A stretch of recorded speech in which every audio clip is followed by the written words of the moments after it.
कि प्राण साधना में किस प्रकार से सब चीजें जो हैं एक दूसरे के साथ जुड़ी हुई हैं और किस प्रकार से प्राण साधना जो है वो अपनी इंटरनल एनर्जी सेंटर्स को समझना होता है और मंत्रों की ऊर्जा किस प्रकार से आप पे किस किस जगह पे इफेक्ट करती है, किस प्रकार से रस संगीत से बहुत जुड़े हैं और मंत्र किस प्रकार से अलग अलग लय वाले होते हैं।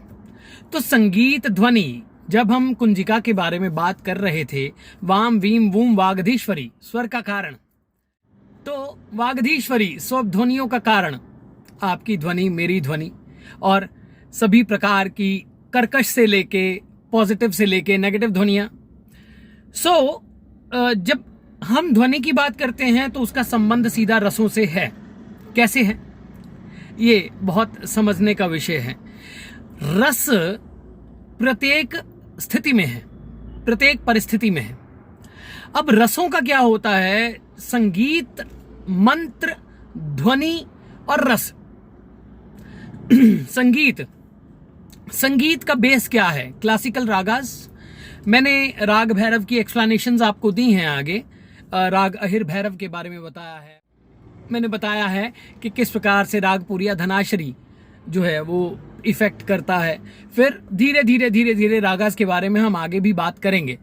परंतु जो बात समझने वाली है वो ये है कि जो रागास हैं या संगीत है या ध्वनि है, उसका संबंध रसों से कैसे है।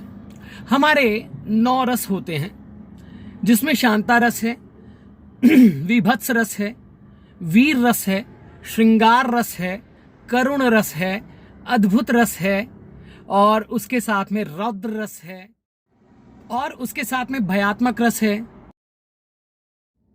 हमारे जो 9 रस हैं वो प्रत्येक स्थिति परिस्थिति का कारण होते हैं। हमारे सबकॉन्शियस माइंड, हमारी अनकॉन्शियस स्टेट और सारे प्लैनेटरी पोजीशंस, ये भी रसों का जो है इसका बहुत जबरदस्त प्रभाव पड़ता है इन पे, रसों का, और रसों पर इनका बहुत पड़ता है। तो जब हम प्राण साधना की ओर जाते हैं तो उग्र रस हमारे अंदर जागृत होते हैं, क्योंकि प्राण अपने आप में क्या है, उग्र है। जब प्राण हमारे अंदर बढ़ता है तो थोड़ी फ्रस्ट्रेशन, थोड़ी डिस्गास्ट, थोड़ी गुस्सा, थोड़ा सेक्सुअल थॉट, थोड़ा उसी प्रकार के थॉट्स, यानी जो भी हमारे अंदर होगा वो खुल के बाहर आना शुरू होगा।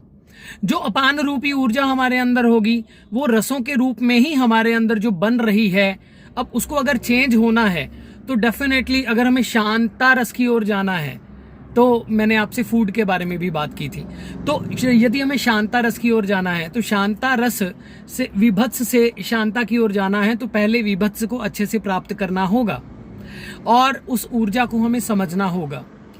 तो मंत्र, ध्वनि और रस, सबकॉन्शियस, अनकॉन्शियस, कॉन्शियस, ये जो ऊर्जाएं हैं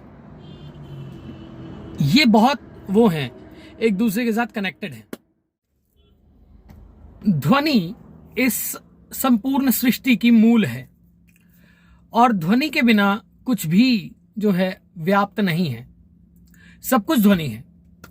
तो जब हम प्राण साधना की भी बात करते हैं तो ध्वनि का उसमें बहुत बड़ा योगदान और बहुत बड़ा महत्व है।